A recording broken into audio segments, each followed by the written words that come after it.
If you want your partner to do something, you need to tell them. Worst thing you can do here is make yourself feel guilty. I don't feel guilty about coming home late. I love it. I don't feel like my family is complete.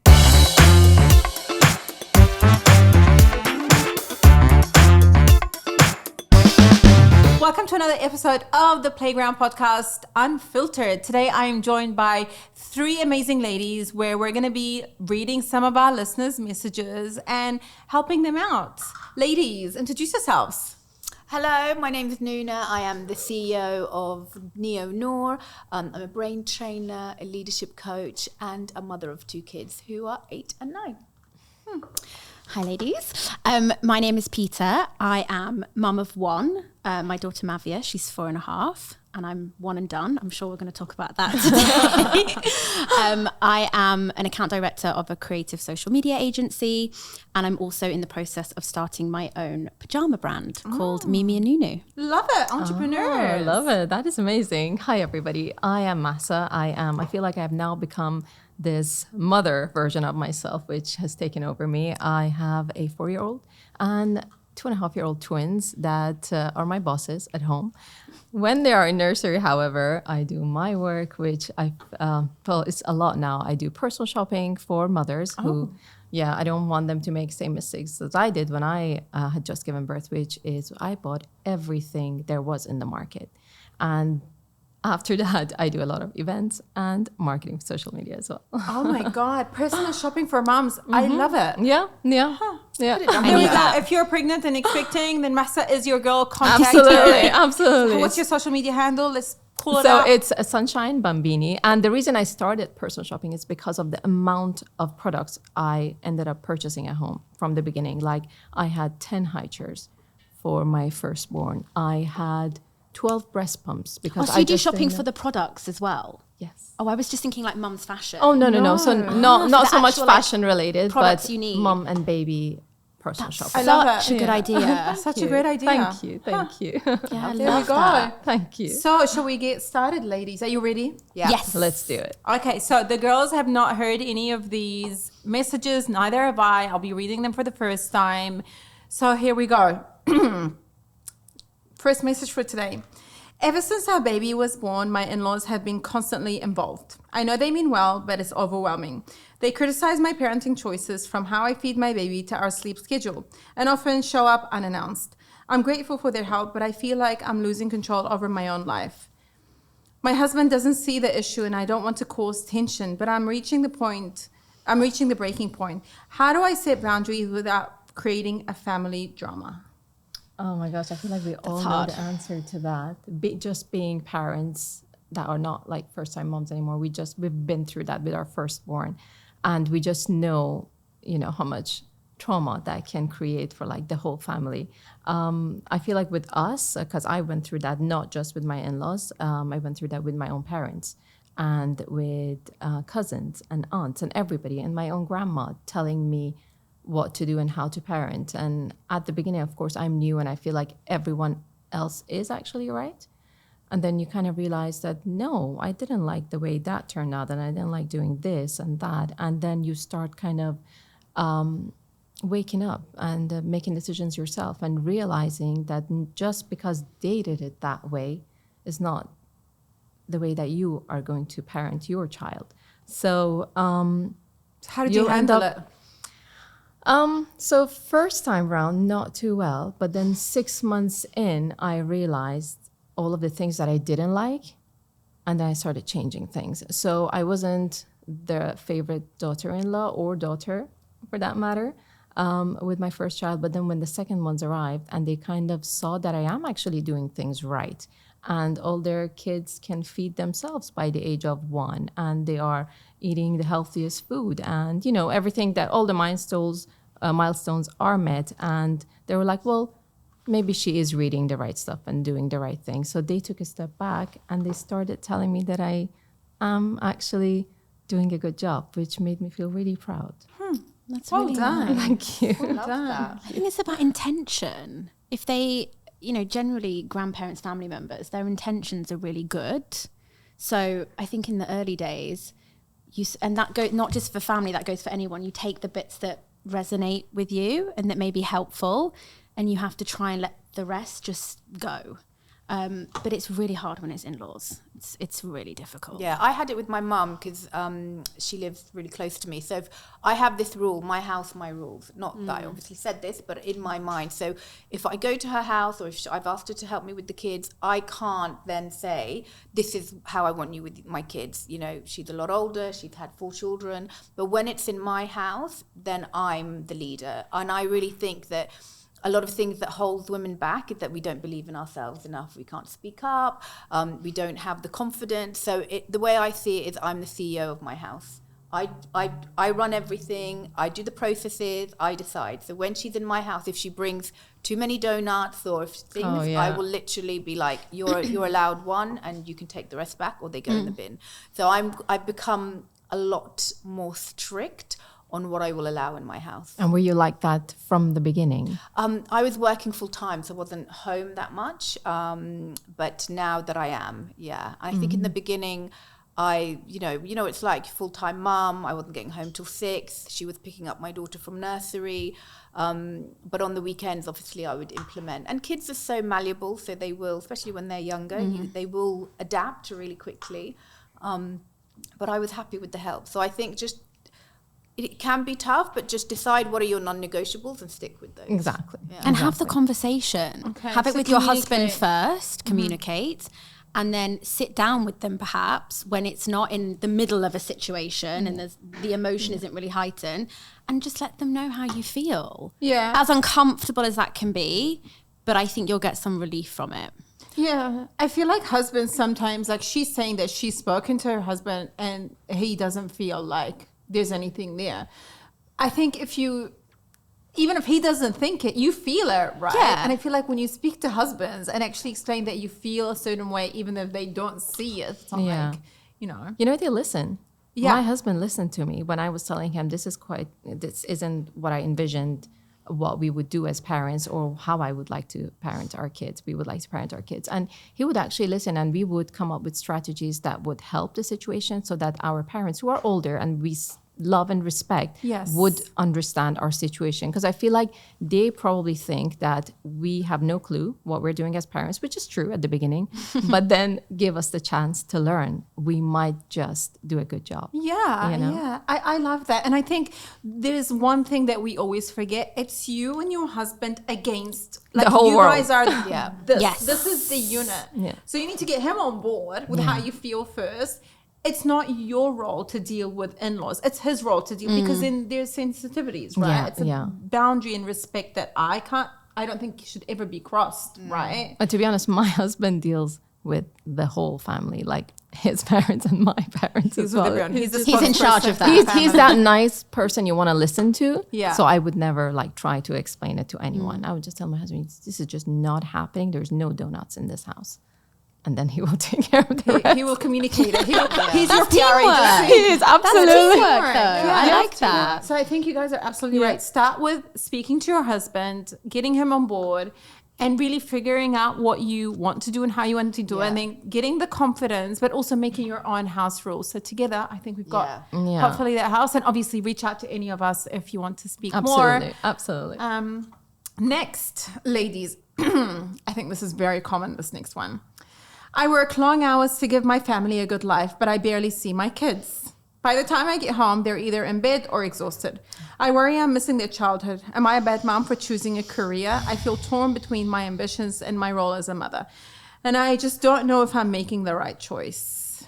Oh my God, I can really resonate with that. Gosh, isn't that everyone these days? Everyone. This is I'm going to let Nuna answer this first because she is an expert in this Thank you. situation. I think for me, when I had 2 kids under 2, so 2 in 2 years, and I was working full time, like I said, I barely saw them, and I would put my daughter in bed and she'd just fall asleep, and I just ended up taking her out the crib, just holding her because I was like, I haven't seen you all day. It is tough, but kids know who their parents are. And I remember I grew up with a mum and dad who worked full time. And I didn't feel the weekends were really full. We did lots of things. So I think the worst thing you can do here is make yourself feel guilty. Just own the fact that you're working, you're providing a living for you and your children, and just make the weekends really special. And there's no point making yourself feel guilty because you're just going to make yourself sick. And we women hold enough self-guilt as it is. So just this is and life has seasons. Your season at the moment is a season that you're working. It might change eventually.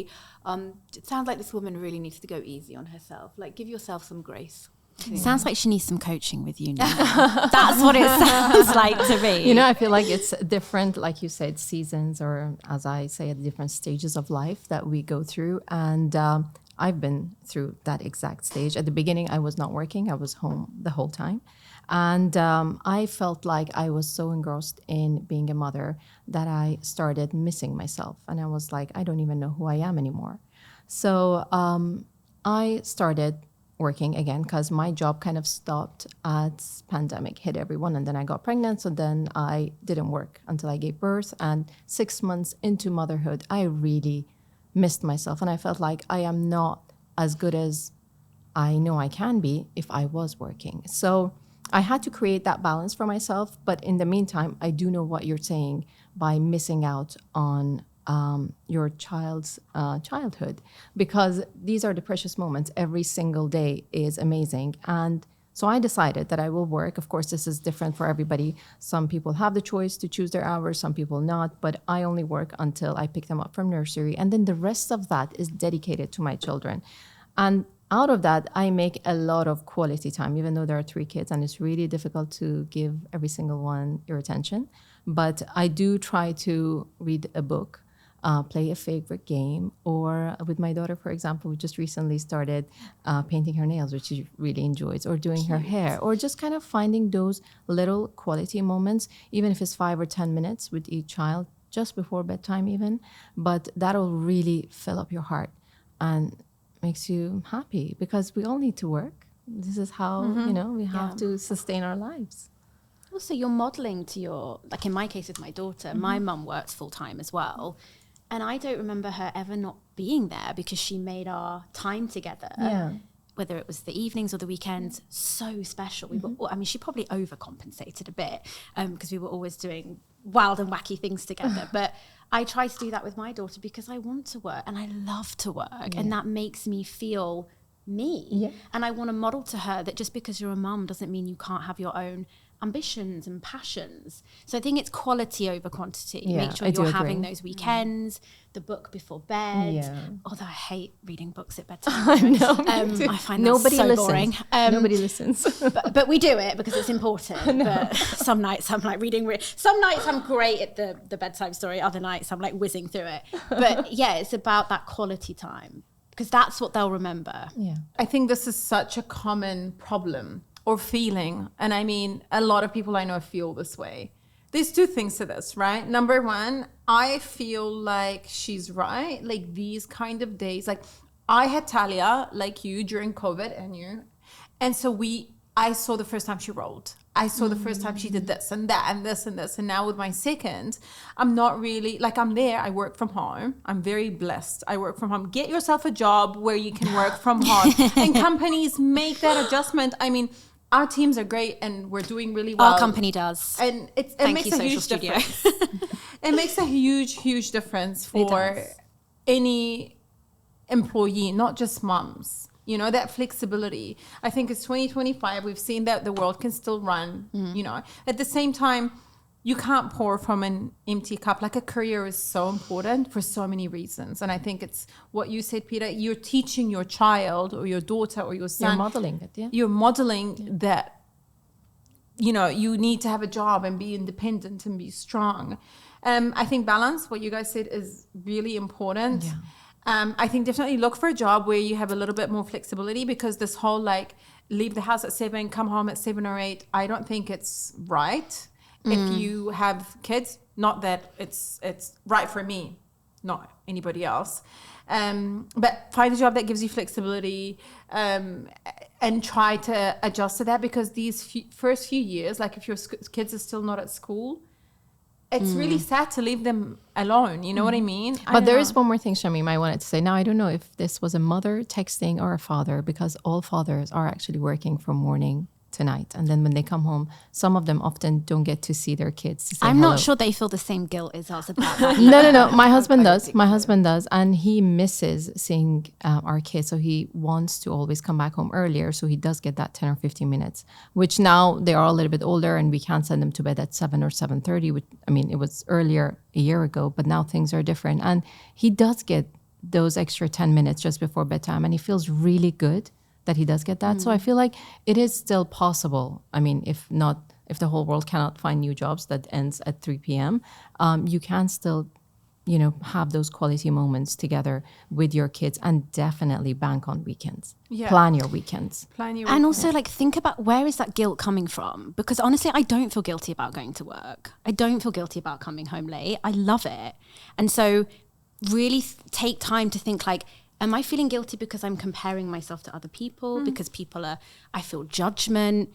Is that actually coming from you? And if it is, then see how you can address it by maybe getting some flexibility or trying to finish earlier. But really think about it, because we're conditioned to feel guilty, but is it actually coming from within? Book a session with Nuna, I think. Yeah, booking a session. That's my answer to every one of these questions, by the way. Just book a session with Nuna. Let's work on that guilt and self-worth. Let's work on that guilt. And identity, as well. But just because we become mums doesn't mean that the identity of who we are as women has to go.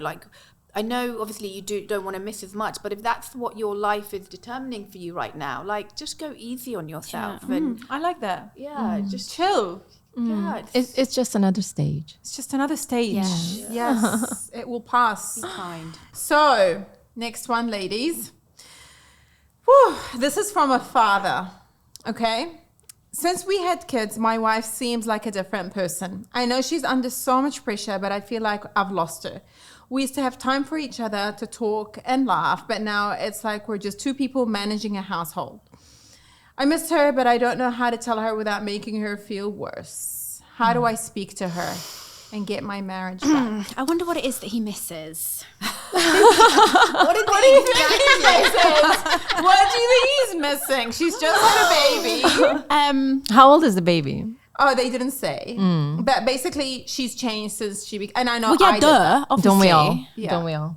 First of all, already getting I angry. would, Nuna, I would yeah. Well, first of all, I would say I love the fact that he's writing in, that he Yes. cares enough to Yeah. ask for help. So I'll give him credit for that. And well done. Credit So where that credit's is due. to be, And yes, of course, your wife has changed. She's her organs, let's just start, her organs have physically moved around her body and they're going back, number one, hormones.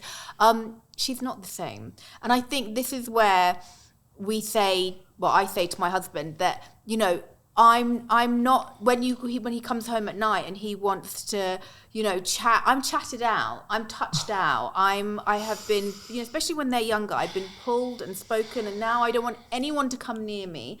And For anything.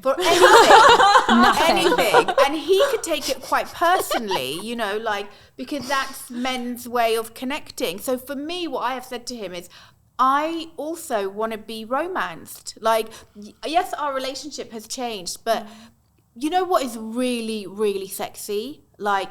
Offering to take the kids out on the weekend for an hour. Or, that for me is a real turn on. Giving me some time alone. That is where, when the evening comes, or saying, you know what, why don't I do bedtime and bath time? Oh my gosh, that'd be a is- dream. That is such a turn on. dream. Talk to me. Oh my God.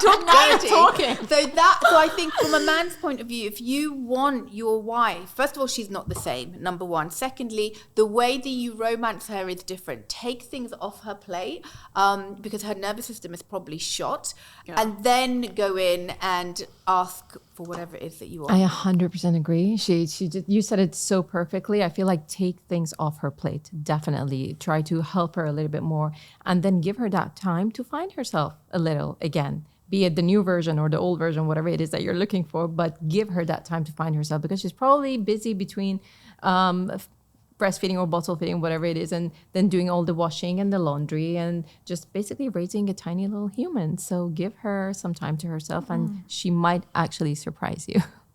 The touched out thing is a real thing as well. For the Definitely. first year, I just felt, and I was so obsessed with my daughter, and I loved that first year so much. But by the time the evening came, I literally just didn't want anybody to come anywhere near me. I felt so overstimulated, so touched out. And that's really hard to articulate. And I don't even think at the time I realized that's what was going on. And so I think it's about figuring out your love languages as well and communicating. I definitely didn't communicate enough in that first year. I don't think anybody has the time to communicate, which is a bit of a shame. But well, you're too tired. By the end of the day, we're too tired, exactly. Like, I don't have the energy to explain to you why I'm feeling this way. We're I just need shattered. you to understand and be patient, which my husband was. But it's really hard that first year to even have the energy to have that conversation. So I think maybe scheduling some time, just the two of you, and also if you can like get we some said, support. Like we said in the beginning, marriage goes through seasons. Oh yeah, and there big are seasons time. after you have kids that change, Yeah. and then now like my kids are 8 and 9. You kind of have more time together, and you can do those more romantic things. Yeah. And so I think it's just a season. It will change. You will come back. So yeah.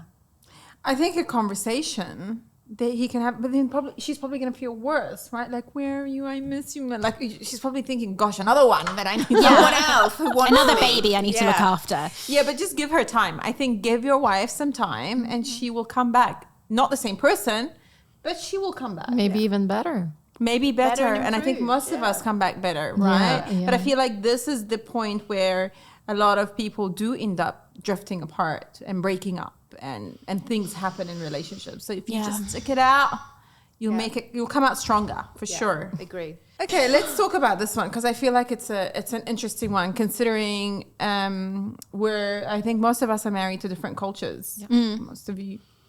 Okay. I come from a different culture than my husband, and we were always able to bridge our differences until we had kids. Now we argue over how to raise them, what values to teach, even what holidays to celebrate. It's tearing us apart, and I worry that our kids feel lost between two worlds. I want them to have the sense of who they are, but it's hard when we can't agree ourselves. That is so common in Dubai, isn't So it? common. Oh my God, we are all married to different cultures. Yep. I think at this table we're all. Aren't you? Yeah. Yeah. I'm married to an Italian. Oh, your husband's Italian. I didn't know that. Yeah, It's I'm married to an interesting. Italian. Yeah. It's very common. And we are, worlds apart, really, even though they said, Iranian and Italian, no, you must have such similar cultures. But no, not at all. Not the food we eat, not the holidays we celebrate. And from the beginning, of course, we have explained to our children that you are half this and half of that. And we're going to try and learn both languages, even though everybody speaks English at home. And we are going to have Iranian and Italian food, and which now they have favorites of each cuisines, which is really nice. But for holidays, we choose what to celebrate, and we try to celebrate all of them. We really do try to. It is tough because just celebrating Christmas is a big deal. It's such a huge holiday. And then, of course, as Persians, we have Nowruz to celebrate, which is the first day of spring. And you know that your husband's Iranian. You see, we have everybody's got different cultures, but you must teach them the most amount that you can to your children so that they know more, they're more knowledgeable. And the fact that you are from different cultures, I feel like it's such a bonus, isn't it? That we get to teach our kids so much more. Yeah, but I feel like you guys maybe agreed on things. I think a lot of women, like you and your husband, agreed on this maybe before you got married. We never discussed it. It's not something that you got lucky then. Wow. we never discussed it. It just happened, and then now we have kids, and we must give them all the information Cultures about our cultures and where that. we come from. So that's what we did from the beginning, and we try to catch up to as many as we can. Having 3 kids is really, really tough. It's not an easy ride. Maybe I should cancel us. that third plan. Right? I'm not going to say anything. It is good and bad having 3 kids. It is so fulfilling with the days when the days are just right and nobody's nagging or screaming and everybody has a good shower and they all want to eat their food. Nobody's throwing food around. Those days you feel like, oh my God, I'm the luckiest mom on earth. And then there are days where everybody screams together, everybody cries together, everybody wants that exact same toy, and everybody ends up pushing and scratching each other. So yeah, think long and hard. Yeah. I say the person who's writing in is kind of looking at this not in the best way possible. First of all, I think they're putting too much emphasis on the fact that it is different cultures. You can have 2 parents from the same culture and have completely different ways of thinking how to bring up children. So I'd say maybe the culture is being used as a bit of an excuse. So number one, I would take that out and just decide what are your values as a family. Like, what are your values? What are his values? Or what are his values? You know, if it's male or female, decide what your values are as a family. And when it comes to parenting, me and my husband parent completely different ways. You know, I'm very disciplined. I like to give consequences to actions of this. My husband's a complete and utter softie. You know, he does not raise his voice to the children. Rarely, I'm the one who has to. The Iraqis coming as strong. I'm like typical Iraqi mom, you know, and so which I didn't really want to take on that role, but someone has to. I suppose all moms do. Yeah, do you think? Are you the bad cop? No, are you the good cop? Oh, really? Yeah, I think there are many houses where the man is the one who has the last say. So I think just look, at the end of the day, I do think that the women are in the house the most. I'm generalizing here. So do the rules that you want and just, you know, like don't make it such an issue. I think we as women, we can really change things and make things big deals or bad deals, or you know, big deals or small deals. So I would just try and within yourself just take control of the situation, decide what you do want, what you don't want, and when he's around, there are some things from other cultures that are beautiful. So yeah, I think just it's not a culture thing, it's just a personality. Just relax on the whole thing, I think. Okay. I would go and see a parenting coach as well, because whether it's that is a good idea. Advocate for coaching. I've done that. Yeah, we were talking about it earlier, weren't we? And I think whether it's culture or just generally you feel like you're butting heads a bit, it's really hard. We're not taught how to parent. No, it's a skill that you have to learn. You're so go right. and get some help, because it might not even be the culture thing. You know how like Nuna was saying. You know how when we find out we're pregnant, we are immediately given folic acid? Don't you wish we were also given a few parenting coaches, I like that. sessions just while we're pregnant, because we get the breastfeeding, you know, sessions like what do you do with a newborn, and there's just so much to learn while we're pregnant. But I just wish after I got my coaching sessions, I just wish that it was as important as that folic acid, because while the spine is so important, so is their brain and what we are molding them into when we're raising our kids. So if you can get yourself a few coaching sessions, because you are going to be so busy from when they are newborns until about 1 year of age, get yourself those sessions and prepare yourself how to be with your partner, how to be with your in-laws, how to be with your own child and with yourself as well. So I feel like coaching sessions have been, oh my gosh, like it was so important to me, so important. Mine was super late. It was when my twins were 1 year and 8 months old, but it saved me. It helped. It helped. So, I mean, I think these are things that should be discussed early on. Like if you're still dating, discuss them with your partner, because if you come in from two different cultures where both cultures are quite, you can either agree to go easy and celebrate everything, or it's going to be tough, because there is a lot of families that don't want to celebrate Christmas, for instance. There is a lot of people that feel that, you know, Easter is not a good, you know, it's cultural, Halloween, like things, people have different views, and that's fine, you know, but I feel like as a couple, you need to agree and then kind of have a conversation. I feel like how you say something is everything. It's not what you say, it's the tone, right? Yeah, I completely feel like agree. the expert is It's not what you say, it's how you say it. It's how you say it. It's how you say it. Oh, I definitely don't know how to say it. I only have one tone, unfortunately. Oh, we got one more. I've got a DM from a follower, which I would like to read out. I have just given birth and I'm exhausted. I'm even thinking of divorce, and my husband doesn't help with anything. I'm up breastfeeding all night, and I drop off my older child to school in the morning and then back to mom duties. Is this normal? I'd say she's giving up too easily. Like you can't just have a baby and just think I'm going to go for divorce. I think you've got to give it time. That's my advice. I think stick it out. You're definitely giving up too easily. I think you're not. There's so many things that I think women can do that don't give themselves enough like credit. They don't speak up. They don't use their voice. They don't. I know in my marriage, I was probably too tough on my husband, and I wasn't allowing him to come alive, and I was quite aggressive in how I was speaking, and I had to work on myself to soften up, and that really made him the husband that he is today. Because when I had 2 young children, I was an absolute nightmare to be around. So I probably did think I wanted to have a divorce, but I was probably more wanting to have a divorce from myself. And I think that's what a lot of women don't realize. Do you know, I feel like when we've just given birth, and I feel like maybe all of us have been through this, those first few weeks are tough. They're the worst. Tough. And if no one's helping you, if you have to, because I was breastfeeding with the twins, especially I was breastfeeding all night, 2 kids, and you kind of alternate between the kids so that you just get them through the night and you get the nutrients in, because you're worried about so many things. But then if my husband was not helping me, like I would scream, I would lose my mind. Of course, you need to ask your husband for help. This is absolutely not normal. For me, it's absolutely not normal. You need to tell your husband to help you, or you need to, sometimes, do you agree that we need to tell them exactly what we want them to do? But we shouldn't have to tell them. But in this case, like, I mean, what would be better, divorce or telling them?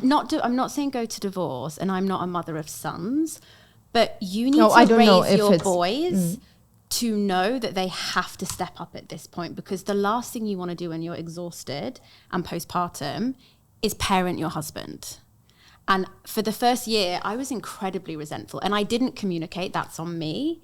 But I felt like, why should I have to explain this to you? You're a grown adult. You can see I'm exhausted. You can see I'm struggling. Step up. But like, I don't want to be the one to teach you this. But I learned that you need to tell them. I learned from my coach that you need, if you want your partner to do something, you need to tell them. Yeah, you need to ask what you want. No matter how simple it may seem to you, be it drop our kid in the morning. I need that time for myself. No, I this is how, you know, for me, I think if you want your husband to treat you like a queen, you have to treat him like a king.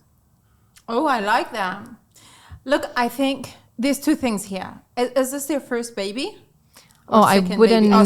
She said she's dropping off. Yeah. So I think what happens to men, I don't know if this is true, but I think I'm suspecting it, is yes, we go through this postpartum and we're all over the place, but they feel some kind of something. They go through something. Something as well. Yeah. Because every woman I've spoken to has gone through something similar.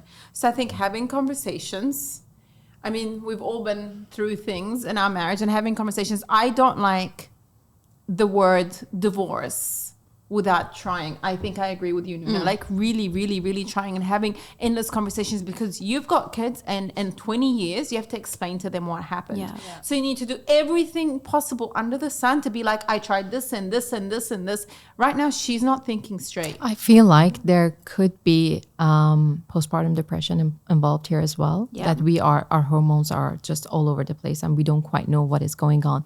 So a visit to the gynecologist first, because she will know the first symptoms, and then second, there are psychiatrists in hospitals as well who can check your level of your hormones through your blood, and then really find out, is this really about your husband, or is it you not being able to balance? And also, I feel like when we're pregnant, we're excited about getting all the stuff, and we talk about how we're going to look after the baby, and you think it's going to be the most magical time for you and your husband, and there are elements of that. But it is like putting a hand grenade into your relationship. Literally. That was the hardest thing when I had my daughter. It wasn't the practicality of looking after her and the breastfeeding. That bit I kind of got on with. It wasn't easy. But it was this has changed us. And I actually don't know why do I not know how to communicate with you anymore? Yeah. Like, what has happened? So I wish we had more help with that before the baby comes, because it's really hard. Yeah. Fun fact, Michelle Obama and Barack Obama, there was something about, she did an interview and she actually talked about how she hated her husband. I think everybody does in the first year. Oh, I was wow, going to say 10 years. She was very resentful. Yes. Right? Because he went on to live his life. Yes. And she could not live her life like she used to, right? I mean, we're very blessed. We've got nannies, we've got drivers, we've got help all over the place here in the UAE. But think about it. I find that my friends back in New Zealand, they get more help from their partners. I feel like here, because they see there's a nanny, it's like, they let it go. I agree. A lot of us who have nannies in the house, our husbands are like, okay, well, she's got help. I'm paying for the nanny. She's got help. Yeah, I agree. Yeah. So that's the thing. I feel like they don't feel like it's us together doing this. It's kind of like, oh, cool, you got it. Like, you got it. But I think have a conversation. I feel like divorce is just becoming such an easy word to be used. People are exiting easily. People are, I don't know. Maybe it's just me, but it's very common, and it just makes you wonder. No, I agree. And it's, you've got to talk to each other, and you've got to, like you said, try, because this is a phase. This is just one of those phases that you have to work through another together. Fun fact I'll give you is that most second marriages are more likely to end.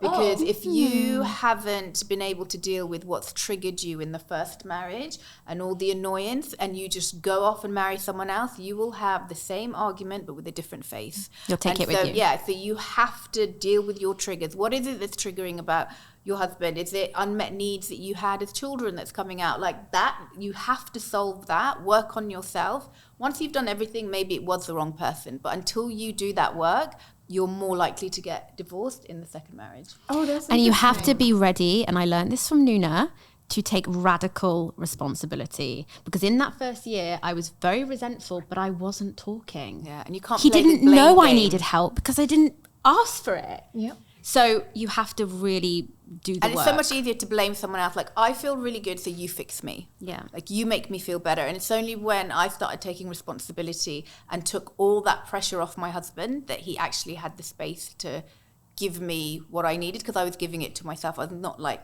make me feel better, tell me I'm amazing, you know, and all of that just changes the relationship. Yeah, the it'd be really good dynamics. if we started taking a better look at ourselves first before Absolutely. pointing at our husbands, which are our main targets. I feel like I should definitely work on myself a lot more. And relationships are the mirror. So whatever the work that you need to do, that will be reflected back to you by your husband, because they're the closest person to you. Interesting. And so rather than getting annoyed with them, what I've spent a lot of time doing is understanding, like, why is that annoying me? And it had something to do with me. And so I took it as a mirror, like, oh, this is the work I need to do, as opposed to you're the one who's causing me to feel like that. Yeah, Look, I'm not saying never, because like we've said, everything is a phase. And the phase I'm in at the moment is I've done a lot of work on myself and continue to. I've done coaching with Nuna a couple of times over the years, and it's been transformative. And I'm in the process of starting a business. I work a full-time job. I feel like my husband and I are getting to a place where we were before we had our daughter. I'm starting to get a little bit of taste of freedom and independence from my daughter as well. And there is no part of me that wants to have another baby. And it's funny because you have your first, well, even before you have your first, people are like, you get married, when are you going to have a baby? No. And then you have your first and they're like, when are you going to have another one? It's horrible. And a lot of people have said to me, you've got to have another one. She has to have a sibling. She's going to be so lonely, and you have to. I can't have a baby just from that. I can't make a baby with that energy of just to give her a sibling, because I'm the one that's going to have to be pregnant, do most of the heavy lifting in the first year. And I have just got to a place where I know and trust myself enough to know that is not for me. I don't have the capacity for it. I don't want it. When I hear of people having more children, I honestly, my first thought is, oh my God, it's not me. And so I just love having one. Yeah, I like that. I like that. It's And cool. it's so nice that she's so sure about her decision honest. and And honest. So open. she's like, you know what, I am more than happy with one, and that's how it's going to be. And I don't feel the need to have another one. Whereas with us, when we had our first one, we were like, oh my God, we would love to have another one. And then one turned into two, and surprise, you've got three now. Yeah. But no, we had that feeling like we would love to have another one. We Yeah. didn't do it just to give him a sibling. Yeah. It wasn't like that. Or it wasn't because we wanted a daughter so much. Yes, we wanted a girl, absolutely. But it wasn't just that. We just wanted to have another child. So I feel like if someone has that feeling in them, please go ahead and have another child. But Yeah, if you had absolutely. one, you're happy, and someone's just telling you, but you gotta give him Yeah. a sibling. No. Yeah. I find it hard even having one. I get resentful and I get really exhausted. And sometimes at the end of a really long day, I don't want to do bedtime. No, and I think, that's why I'm not going to have another one, because and I I've don't want to spoken- bring that to a child. But you are definitely done, and that's the thing. I have spoken to, like, when my sister, she's had two, and she said, I just don't feel like my family's complete. There was just something where she felt she needed to have one more, and after one more, she felt that. So I think you do know when the line's done and you're like, now I feel complete. But some people just don't. So I've heard that, by the way. I've heard that I don't feel like my family's complete. That's interesting. And it's like, another soul's meant to come in. Yeah. So I do think and I really believe in that as well. Yeah. So if you feel like that, then after it's 2 definitely I knew for you. there was no more souls coming through. I don't feel any And more the factory souls. was shut down as well. But I'm also willing to say that, I'm in this phase right now, but give it a couple more years. Who knows? Who knows? I'm not saying never ever, but things always just change. for now. But I feel like I can't society imagine. needs to stop asking people if they're having kids, if they're When having is any it- more kids. yeah. When are you getting married? Oh, when are gosh. you going to die? Yeah. But people will just come out and say things like, "Oh, but you have to have another one. Only children are weird." No, I'm like, they're I not. might not be able to have another one. You can't say that to me. I feel like parents who have one child give them so much attention and love, and I just envy that. Now that I look at parents with only one child, I feel like that child is loved. Yeah, I think everyone, I'm one of 5 and I'm the last one. There's like 5 photos of me as a baby. There's no more film left in the camera. Not that interesting anymore. Oh, she walked great. I know, exactly, right? Yeah, when so your third one is like, okay, all right. They don't even have the baby book anymore. Yeah, no Yeah, more they baby don't. book. We don't You're have it. done. We don't You're have it. done.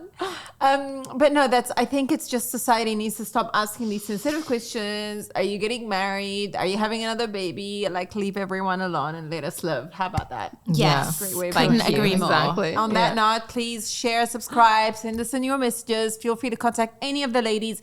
I'll be tagging them. And thank you for watching. See you on the next episode. Bye. Thank you. Bye. Thank you. Bye.